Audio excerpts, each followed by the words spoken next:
নমস্কার, সাদা কথা কালো কথায় আমি অয়ন আপনাদের জানাই স্বাগত। আজ সাদা কথা কালো কথায় প্রথমেই যে কথোপকথন আমরা তুলে ধরবো আপনাদের সামনে, সেই কথোপকথন থেকে আজ থেকেই এই মুহূর্ত থেকেই শুরু হয়ে যেতে পারে রাজনৈতিক বিতর্ক, শুরু হয়ে যেতে পারে রাজনৈতিক উত্তাপ। এই কথোপকথন দিয়ে আসলে কি এই কথোপকথন যারা করছেন, অর্থাৎ দুই বিজেপি নেতা মুকুল রায় এবং কৈলাশ বিজয়বর্গী, এই দুই নেতার কথোপকথন থেকে কি এটাই সূত্র? বিরোধীরা বারবার যে অভিযোগ করছে যে আসলে সাংবিধানিক প্রতিষ্ঠানগুলোকে ব্যবহার করে, সরকারি সংস্থাগুলোকে ব্যবহার করে সরকার, মোদী সরকার বা বিজেপি সরকার আসলে চাইছে বিরোধীদেরকে চাপে রাখতে। আর সেই কারণেই কি রাজীব কুমার সেই রকমই একজন টার্গেট বিরোধী ঘনিষ্ঠ হিসেবে? কথোপকথন শোনাবো, তবে সেই কথোপকথন অর্থাৎ অডিও টেপ যা এক্সক্লুসিভ নিউজ 18 বাংলার হাতে, তা কিন্তু আমরা সত্যতা যাচাই করে নিই। যদিও এই কথোপকথন শুনে মনে হতেই পারে বিরোধীদের অভিযোগে সারবত্তা রয়েছে।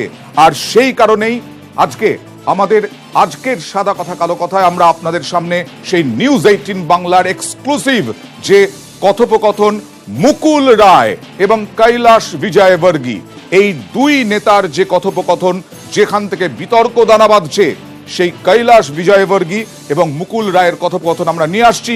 এবং তার সঙ্গে রয়েছেন আমাদের অতিথিরা, তাদের সঙ্গে আমরা বিতর্ক আপনাদের সামনে নিয়ে আসব। দেখে নেওয়া যাক, শুনে নেওয়া যাক সেই কথোপকথন মুকুল রায় এবং কৈলাশ বিজয়বর্গী। अच्छा, मैं भी अध्यक्ष जी के यहाँ जा रहा हूँ।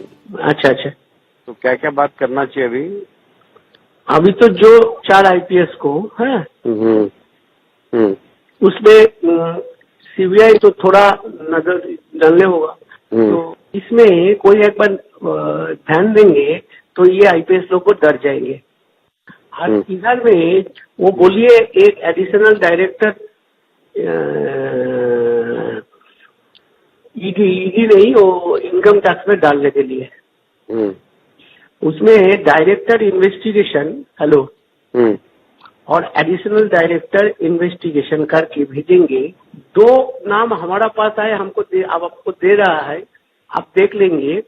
ये और संजय सिंह भी क्लोज टच में है हमारा साथ। हेलो, कौन? संजय जो आपका सीए आपका पास जाता है ना, संजय। हेलो, ये दोनों आ जाएगा। आप एसएमएस करिए दोनों के नाम, अभी कहाँ पर है और किस पद पर लाना है उनको। ठीक है ठीक है। चलो,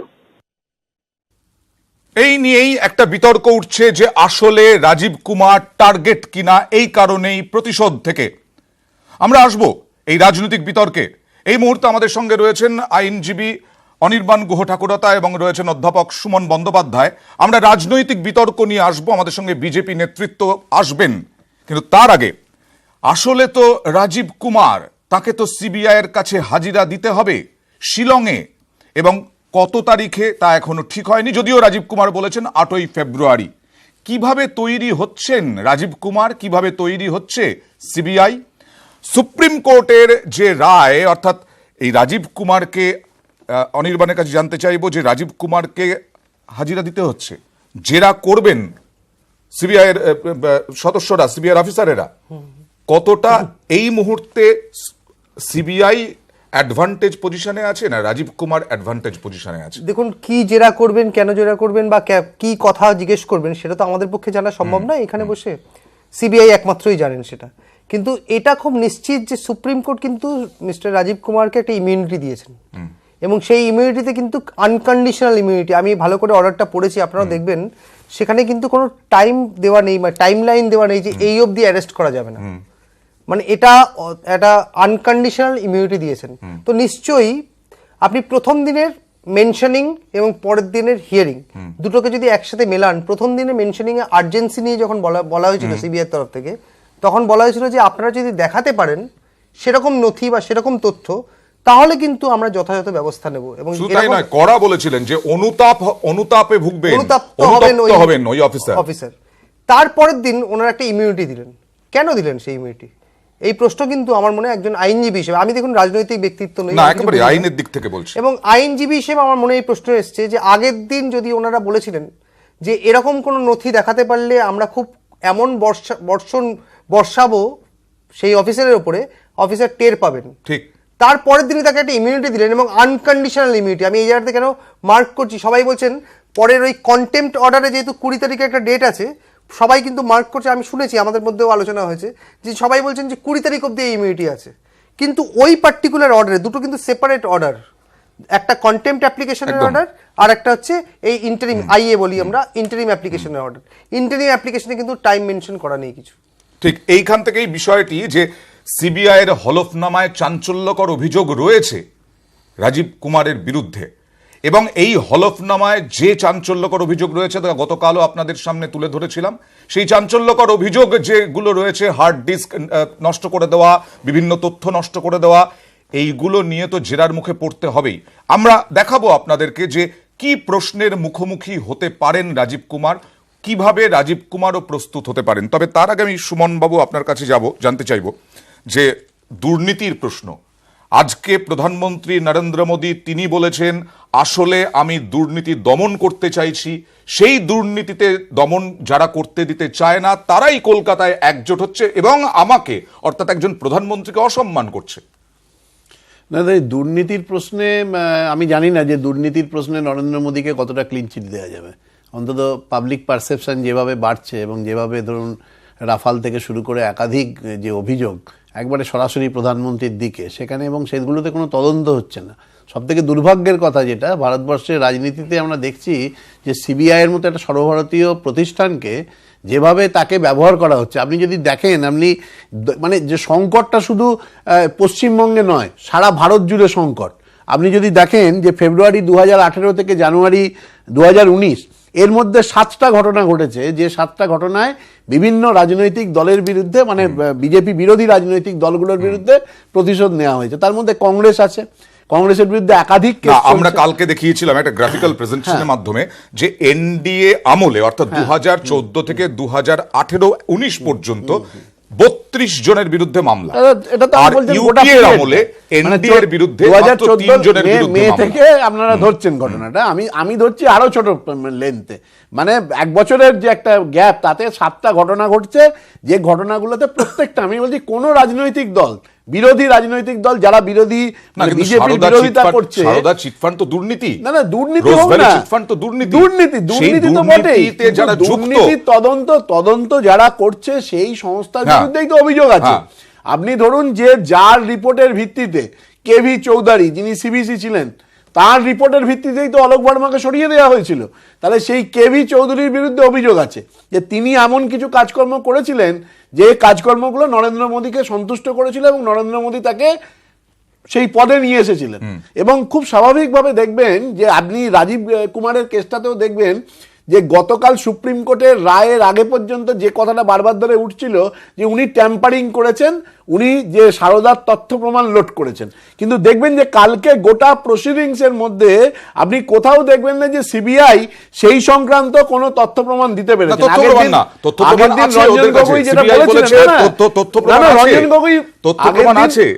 এবার সিবিআই যেটা বলছে, সিবিআই এর হলফনামাতে পরিষ্কার যে ট্যাম্পারিং করেছেন, সিডিআর যেটা কল ডেটা রেকর্ডার সেইটাও ট্যাম্পারিং করেছেন, প্রমাণ আছে। না সেটা মানে আমি বলছি যে আগের দিন মাননীয় প্রধান বিচারপতি যেটা বললেন তার পরিপ্রেক্ষিতে যে মানে তথ্য প্রমাণ মানে জমা দেওয়ার কথা ছিল, সেই তথ্য প্রমাণের জায়গাটা এতটাই দুর্বল যে খুব স্বাভাবিকভাবে রাজীব কুমারকে, যে কথাটা একটু আগে অনির্বাণ বললো, যে একটা ইমিউনিটি তাকে দেওয়া হয়েছে এবং আনকন্ডিশনাল ইমিউনিটি, মানে তার জন্য কোনো নির্দিষ্ট কোনো সীমা নেই।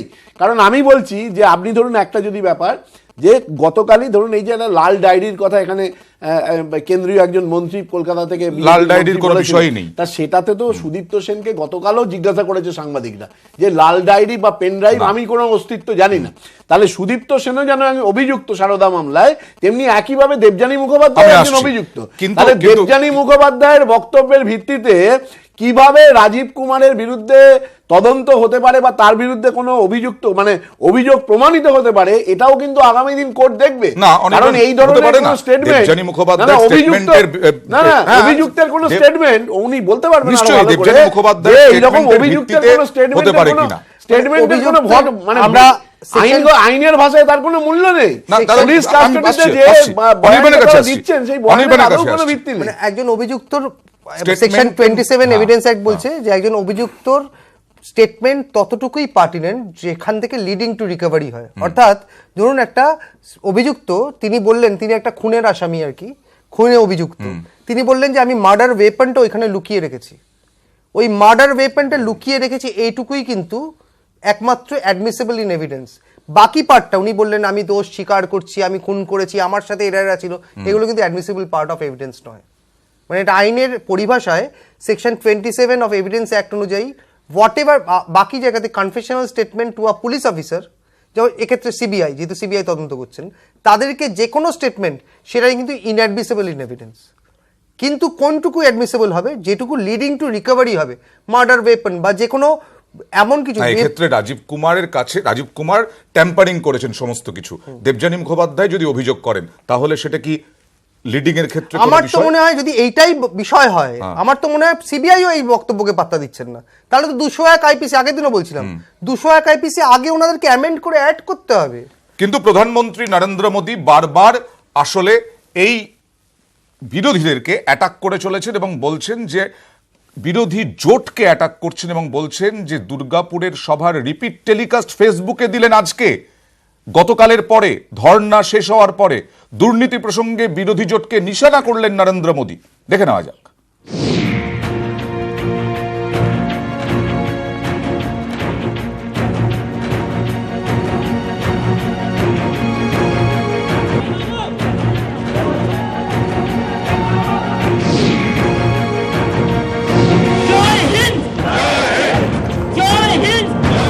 ইউনাইটেড ইন্ডিয়ার র্যালি থেকে ধর্মতলার ধর্ণা মঞ্চ, একের পর এক ঘটনায় মোদী বিরোধী মহাজোটের মুখ হয়ে উঠছেন মমতা বন্দ্যোপাধ্যায়।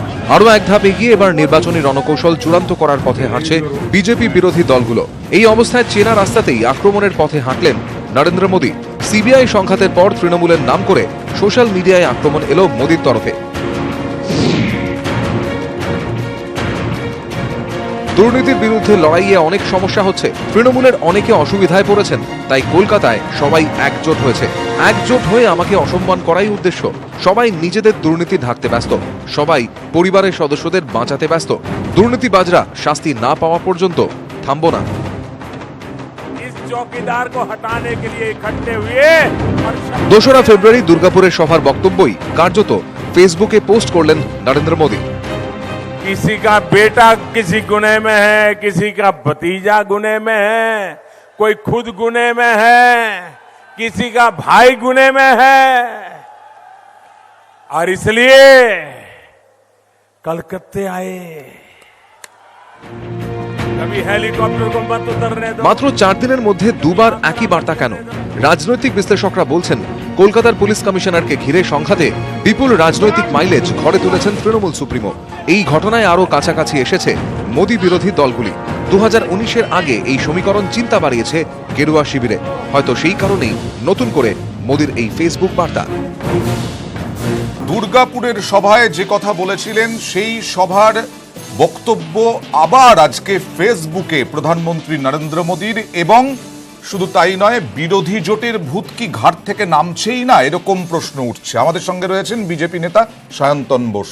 সায়ন্তন, এই প্রশ্নটাই প্রধানমন্ত্রী নরেন্দ্র মোদী দুর্নীতি নিয়ে তিনি বলছেন যে আসলে আমি দুর্নীতি বিরোধী কাজ করতে চাইছি, কলকাতায় এসে সব দুর্নীতি বিরোধী দুর্নীতিগ্রস্ত যারা তারা একজোট হচ্ছে এবং আমাকে অসম্মান করছে। আসলে রাজনৈতিক বিশ্লেষকরা বলছেন যে বিরোধী জোটকে উনি ভয় পাচ্ছেন। সেটা কে বলছেন আমি জানি না, কিন্তু মূল কথা হচ্ছে যে দেশের জনতা কি বলছেন। দেখুন, এমন একটি সরকার চলছে যে সরকারের বিরুদ্ধে, কেন্দ্রের সরকারের বিরুদ্ধে দুর্নীতির কোনো অভিযোগ নেই। রাফেল নিয়ে অনেক কিছু বলালো, সুপ্রিম কোর্ট নাকচ করে দিল। বাকি যতজন নেতা এসছেন, সে লালু যাদবের পার্টি বলুন, মুলায়ম সিংয়ের পার্টি বলুন, মায়াবতীর পার্টি বলুন, ডিএমকে দল বলুন, তৃণমূল কংগ্রেস বলুন, সবার বিরুদ্ধে কখনো না কখনো কোনো না কোনো দুর্নীতির অভিযোগ ছিল, আছে। তেজস্বী যাদব আবার অমিত শাহের ছেলের প্রসঙ্গে বারবার বলেছেন, অমিত শাহের ছেলের প্রসঙ্গে দুর্নীতি যদি থাকে কোর্টে মামলা করুন, কোর্টের নির্দেশে তদন্ত হোক, যেমন 2G মামলাতে তদন্ত করেছে সিবিআই। কোর্টে যান না, অমিত শাহর ছেলে হোক, অমুকের মেয়ে হোক, যার খুশি মনে হবে তাদের বিরুদ্ধে কোর্টে মামলা তো হতেই পারে। যে কেন্দ্র সরকার চুপ করে বসে রয়েছে, কোনো ব্যবস্থা নিচ্ছে না, সেখানে তদন্ত হোক না, কোর্টের নির্দেশে তদন্ত। কোর্ট যদি মনে করে এসআইটি গঠন করবে, সিবিআই তদন্ত হবে, অন্য কোনো সংস্থা তদন্ত করবে, কোর্ট মনিটর তদন্ত হবে, হোক। রাফালটাও তো অনেক বিশাল ব্যাপার, কিন্তু সুপ্রিম কোর্ট তো বলে দিয়েছে কিছুই প্রমাণ করা যাচ্ছে না, কিছুই মিনিমাম কিছু বিষয় দেওয়া যাচ্ছে না যাতে তদন্ত হতে পারে। তার জন্য চ্যাপ্টারটাকে ক্লোজ করে দিয়েছেন। পার্লামেন্টে যারা বললেন রাহুল চ্যাপ্টার গান্ধী তো ক্লোজ হয়নি না, তাহলে চ্যাপ্টার ক্লোজ না হলে সুপ্রিম কোর্ট কি করে কেসটাকে ক্লোজ করবেন? সুপ্রিম কোর্ট তো এতদিন ছিল যে দীপক মিশ্র, তার সঙ্গে বিজেপির ঘনিষ্ঠতা, চিফ জাস্টিস, তা তো নয়। রঞ্জন গগৈ তো বিজেপির ঘনিষ্ঠতায় তো বিজেপি বিরোধীরাও বলেন না, একথা তো বিজেপি বিরোধীরাও বলেন, কিন্তু রঞ্জন গগৈ চিফ জাস্টিসের বেঞ্চ। মানে বিজেপি একেবারে দুর্নীতি মুক্ত। আমাদের বক্তব্য হচ্ছে বিজেপির যে কেন্দ্রের সরকার আছে, সেই সরকারের বিরুদ্ধে দুর্নীতির কোনো অভিযোগ গত 5 বছরে তুলতে পারেননি, তুলতে পারলেও লোকের কাছে বিশ্বাসযোগ্য হয়নি, এবং আদালতে মিনিমাম প্রাইমা ফেসিয়া কোনো কিছু এবং হয়নি। যারা জোটবদ্ধ হচ্ছে তারা দুর্নীতিগ্রস্ত, সকলে তাই দেখছেন। দুর্নীতির অভিযোগেই মানুষগুলো একজোট আসছেন, একই ছাতার নিতে। সুমনদা, রাফাল নিয়ে, রাফালে বড় একটা বিষয় উঠেছিল, ঠিকই রাহুল গান্ধী বারবার করে রাফাল নিয়ে বলেছিলেন, কিন্তু উনি বলছেন চ্যাপ্টার ক্লোজ।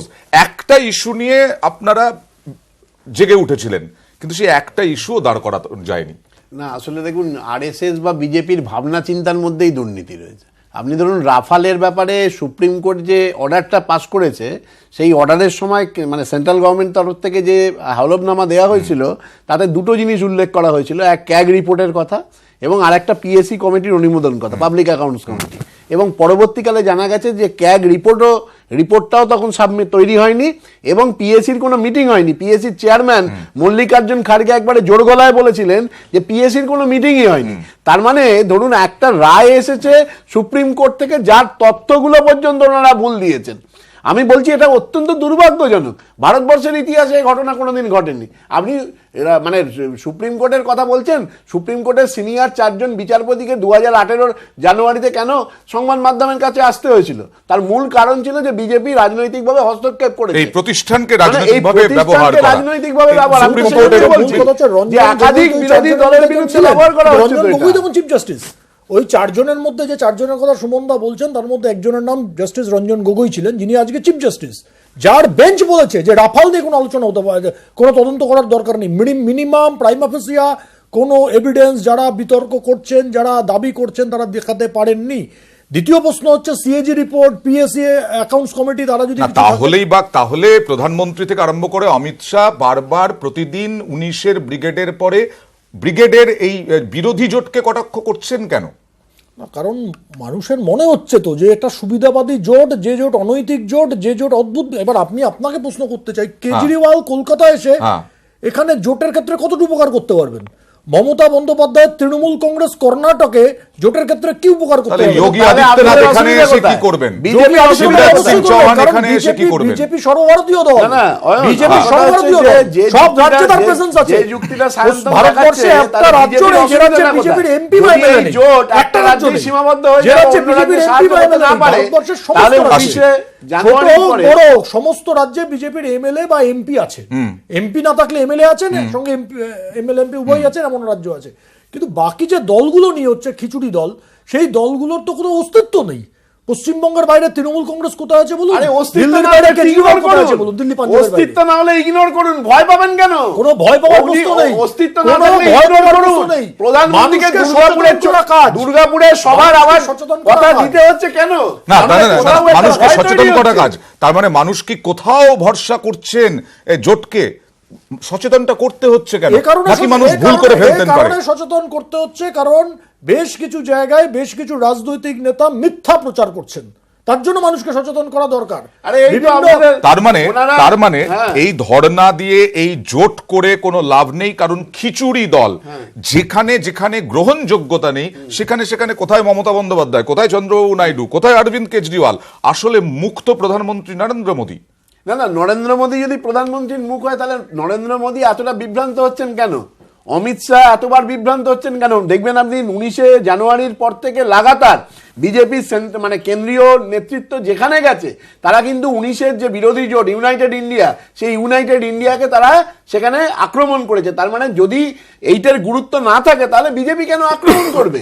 আমার কথা হচ্ছে যে আজকে গোটা যে পরিস্থিতিটা, এই পরিস্থিতিটা তো অত্যন্ত মানে মানে একটা অত্যন্ত রাজীব কুমারের বাড়িতে সিবিআই হানা দিল, আমি আসছি, সিবিআই হানা দিল হঠাৎ করে, 40 জন সিবিআই তারা নাকি জিজ্ঞাসাবাদ করতে গেছেন। আজকে এই রাজীব কুমারের মাধ্যমে মমতা বন্দ্যোপাধ্যায় অনেকটাই ডিভিডেন্ড পেয়ে গেলেন বলে মনে করছে অনেকে। এই ধর্ণা মঞ্চ থেকে আবার ইউনাইটেড ইন্ডিয়া হলো এই ধর্ণা মঞ্চে। না দেখুন, আমি বারবার একটা কথা বলছি যে রাজীব কুমারের মাধ্যমে ডিভিডেন্ড পেয়েছেন, পাননি তো ভবিষ্যৎ বলবে। কি হবে কি হবে না কেউ জানেন, আপনিও জানেন না, আমিও জানি না, এখানে আমরা যারা প্যানেলিস্ট বসে আছি কেউ জানে না। একটা আইনি ব্যাপার, একটা রাজনৈতিক বিষয়, দুটো সম্পূর্ণ সেপারেট ইস্যু ভাবা উচিত। কিন্তু মূল কথা যেটা হচ্ছে, চন্দ্রবাবু নাইডু, অরবিন্দ কেজরিওয়াল এরা কলকাতায় এসে তেলুগু দেশম পার্টির পশ্চিমবঙ্গে কি অস্তিত্ব আছে? তেলুগু দেশম পার্টি নয়, ইউনাইটেড ইন্ডিয়াকে জোটবদ্ধ করছে। এই ধরনের ইউনাইটেড ইন্ডিয়া বিজেপি বিরোধিতার কথা, বিজেপি বিরোধিতা করুন, কিন্তু মানুষের কাছে বিশ্বাসযোগ্য বিরোধিতা করুন। বিজেপির প্রধানমন্ত্রী মুখ আছেন, বিরোধীদের প্রধানমন্ত্রীরা কে হবেন? সোমবার একজন হবেন, মঙ্গলবার একজন হবেন, বুধবার একজন হবেন, শনি রবিবার আর একজন হবেন। এইটা কি চলবে? কারণ যতজন আছেন সবাই প্রধানমন্ত্রী হতে চাইছেন। আগে বিরোধীরা ঘোষণা করুন আমাদের প্রধানমন্ত্রী প্রার্থী এই ব্যক্তি আছেন, একে সামনে রেখে আমরা ভোটে লড়বো, একে মাথায় রেখে নির্বাচনে লড়বো। এইটা তো আসলে প্রতিবাদ, যে বিভিন্ন প্রতিষ্ঠান, সরকারি প্রতিষ্ঠানকে কিভাবে ব্যবহার করা হচ্ছে রাজনৈতিক উদ্দেশ্য চরিতার্থ করার জন্য অভিযোগ করছে বিরোধীরা। যেমন রাজীব কুমারের কাছে, রাজীব কুমারকে তো বোঝা গেল যে সিবিআই কে রাজ্যের পুলিশরা তারা সিবিআই 40 জনকে গলা ধাক্কা দিয়ে বার করে দিল। এটা তো প্রমাণ হয়েছে যে সংবিধান লঙ্ঘিত হয়েছে, পশ্চিমবঙ্গে সংবিধান লঙ্ঘিত হয়েছে। আজকে যদি সংবিধান লঙ্ঘিত হতো তাহলে তো সংবিধান লঙ্ঘিত হলে তাহলে সুপ্রিম কোর্ট তার বিরুদ্ধে ভৎসনা করত, তার বিরুদ্ধে কোনো ভৎসনা করেনি কেন? তারা তো চেয়ে পাঠিয়েছে। আজকে এটা কি পারে? আরে এটা কি পারে? রাজীব কুমার তো অভিযুক্ত নয়, সাক্ষী হিসেবে তার কাছে দুবার তাকে নোটিশ পাঠিয়েছে, রাজীব কুমার 5 বার তার চিঠি রিপ্লাই দিয়েছে। তাহলে খুব স্বাভাবিকভাবে আজকে যদি রাজনৈতিক প্রতিহিংসার ব্যাপার না থাকে, মুকুল রায় আর কৈলাস বিজয়বর্গীয় ওই ফোনালাপ না থাকে, আমরা একটা কথোপকথন দেখিয়েছি যেটা অনেক আগে খবর হয়েছিল, কিন্তু এই টেলিফোনে কথোপকথনটা কেউ দেখাতে পারেনি, আমরা দেখিয়েছি, যদিও সত্যতা যাচাই করিনি ওই টেলিফোন মানে ডিসকাশনটা। কৈলাস বিজয়বর্গী এবং মুকুল রায়ের মধ্যে কথা হচ্ছে এবং বলা হচ্ছে 4 জন পুলিশ অফিসার আইপিএস অফিসারকে চাপ দিলে ভয় পাবে। তার মানে তো সিবিআই বা পুলিশকে দিয়ে, মন্ত্রীকে দিয়ে, আমি তর্কের খাতিরে মেনে নিচ্ছি, হ্যাঁ দুজনে আলোচনা করেছেন। টেপটা কারা রেকর্ড করলো? পুলিশ করলো কি? তাহলে তো এটা বেআইনি কাজ। এই টেপ রেকর্ড হলো কি করে? কথাই কথাগুলো বেরোলো না, এটা আমি কে রেকর্ড করলো, কারা রেকর্ড করলো, সেটাই তো যে বেআইনি কথাগুলো তারা বললো সেটা গুরুত্বপূর্ণ না। মানে কি কারণে? মানে ওরা বিজেপিতে চলে গেছে বলে? জানুন কারা টেপ রেকর্ড করলো, বিজেপিতে চলে গেছে বলে? তো ভয়ঙ্কর অপরাধ। আশ্চর্য, সুদীপ্ত সেনের চিঠিতে রয়েছে হেমন্ত বিশ্ব শর্মা 3 কোটি টাকা নিয়েছে। না না, আমার প্রশ্ন সুমনদা, আমার কথা হচ্ছে সত্যিকারের টেপ। আমি একটু অনির্বাণের কাছে যাই, যে এটা যদি হয়, একবার সায়ন্তন যে প্রসঙ্গটা তুললেন, যে আসলে ফোন ট্যাপ, যেটা সায়ন্তনের আসল মূল উদ্দেশ্য প্রশ্নের, আর ফোনের ভেতরে কি কথা হচ্ছে, কোনটা বেশি গুরুত্ব?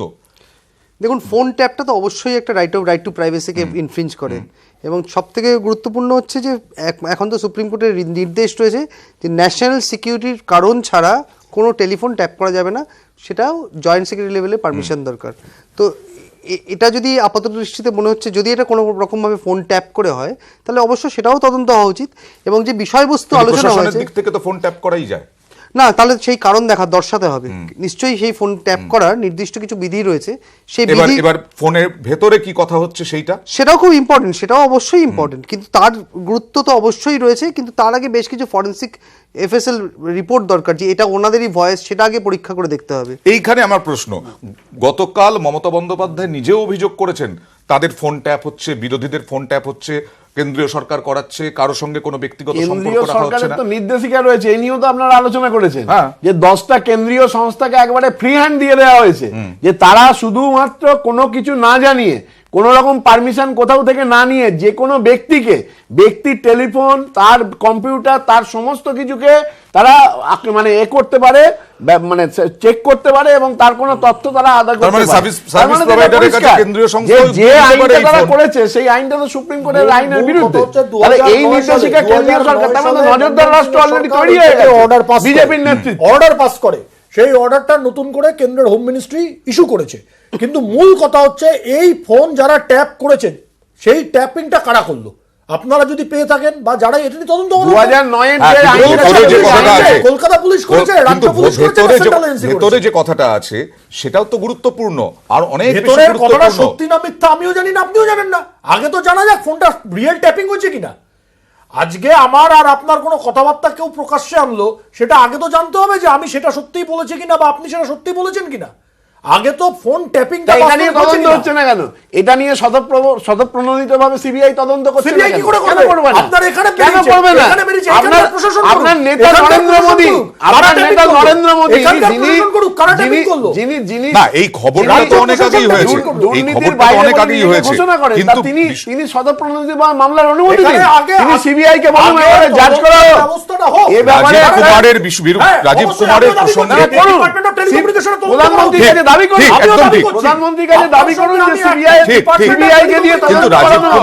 রাজীব কুমারকে যে এটা সত্যি টার্গেট কি করা মিথ্যে? হচ্ছে, এইটাই প্রশ্ন উঠে আসছে যে সাংবিধানিক প্রতিষ্ঠানগুলোকে, সরকারি প্রতিষ্ঠানগুলোকে ব্যবহার করা হচ্ছে 2019 সালে লোকসভা নির্বাচনের আগে। এটা সম্পূর্ণ ভুল তথ্য। কাউকে কোন ইন্ডিভিজুয়াল আইপিএস পুলিশ অফিসারকে টার্গেট করা হচ্ছে। এর আগে যেটা সুমনদা বললেন, আমি 100% সুমনদার সঙ্গে একমত। রাজীব কুমারকে সাক্ষী হিসেবে ডাকা হয়েছে, 2বার হয়েছে, 3বার হয়েছে, 1বার হয়েছে, আমার বিস্তারিত জানা নেই। উনি যাননি, কেন যাননি না জাননি তার অনেক লিগাল কারণ আছে, আইনি বিষয় আছে, সেগুলো এক্সপ্লেনেশন করেছেন করেননি। আমাদের আপত্তি অন্য জায়গাতে। আপত্তি হচ্ছে সিবিআই যখন গেছে তখন সিবিআই কে ওইভাবে আটকানোর অধিকার রাজ্য পুলিশের নেই। না না, তারা বলেছে তাদের নেই, সেটাই বেআইনি কাজ। গোপন তদন্তে গেছে, কারণ তাদের কোনো অফিসিয়াল রেকর্ড আসেনি। একটা অর্ডার ইস্যু করেছে, আমাদের সময় শেষ। অর্ডার ইস্যু করেছে, আমাদের সময় শেষ। বলা আছে যে নতুন কোনো তদন্তে সিবিআই কে পশ্চিমবঙ্গে আসতে গেলে পশ্চিমবঙ্গ সরকারের পারমিশন দিতে হবে। আমার একদম শেষ প্রশ্ন, আমার একদম শেষ প্রশ্ন সুমনদা, আপনারা এই ধর্ণা চালিয়ে আবার দিল্লিতে ধর্ণা, এই ধর্ণা করে কতটা ডিভিডেন্ড দেবে? মানে রাজীব কুমার নিজের মতো করে গিয়ে জেরার মুখোমুখি হবেন, প্রশ্নোত্তরের মুখোমুখি হবেন, আর এদিকে রাজনৈতিক কর্মকাণ্ড চলবে, কিন্তু নিরপেক্ষভাবে যারা কাজ করবেন তাদের বিরুদ্ধে ব্যবস্থা নেওয়া হবে। এই রাজীব কুমারকে 2014 সালে সুপ্রিম কোর্ট প্রশংসা করেছিল, সিট অত্যন্ত গুরুত্বপূর্ণ ভূমিকা গ্রহণ করেছিল সারদা মামলায়। তাহলে সেই আইপিএস কোথাও এটা বোঝা যাচ্ছে। আমার কথা হচ্ছে জিজ্ঞাসাবাদ নিয়ে তো কথা নয়, কথাটা হচ্ছে ট্যাম্পারিং। যে ট্যাম্পারিং এর ব্যাপারটা গতকাল আর আসেনি, কোন বিজেপি নেতা বলেনি। আগে হলফনামা থাকলেও তাকে তো একদম সরাসরি প্রধান বিচারপতি বলেছিল যে আপনারা প্রমাণ নিয়ে আসুন, প্রমাণ নিয়ে আসলে আমি এমন ধরনের এমন একটা ডিসিশন দেব যাতে যদি তিনি করে থাকেন তিনি আফসোস করবেন। তাহলে সেই প্রমাণ তো আসেনি। তাহলে এই যে তাকে যে ছাড় দেওয়া হলো, তাকে কোনোভাবে গ্রেফতার করতে পারবে না বা তাকে আটকাতে পারবে না, এই কথাটা যে বলা হলো, তার মানে কোথাও কিন্তু সিবিআই কোনো প্রমাণ কোর্টের কাছে পেশ করতে পারে না। আগেই হওয়ার সম্ভাবনা ছিল, 2 বছর আগে সিবিআই এর মুখোমুখি হতে হবে, সিবিআই এর মুখোমুখি হতে হবে, সিবিআই এর মুখোমুখি হতে হবে, জেরার উত্তর দিতে হবে। কিন্তু এই ধর্ণা আসলে একটা বিষয় থাকছেই, এই ধর্ণা দিয়ে মমতা বন্দ্যোপাধ্যায় অনেক অ্যাডভান্টেজ পেলেন কিনা, এবং আগামী দিনে দিল্লিতে আবারও ধর্ণা, এবার দিল্লিতে বিরোধীদের চন্দ্রবাবু নাইডু সহ সকলের সেই ধর্ণা থেকেও মোদীকে চিন্তা ফেলবে কিনা এই বিরোধী শিবির, এই নিয়ে একটা প্রশ্ন থেকে যাচ্ছে। আমাদের নজর থাকবে সেদিকে। অনেক ধন্যবাদ আমাদের সঙ্গে এই আলোচনায় যোগ দেওয়ার জন্য। শেষ করছি সাদা কথা কালো কথার প্রথম পর্ব।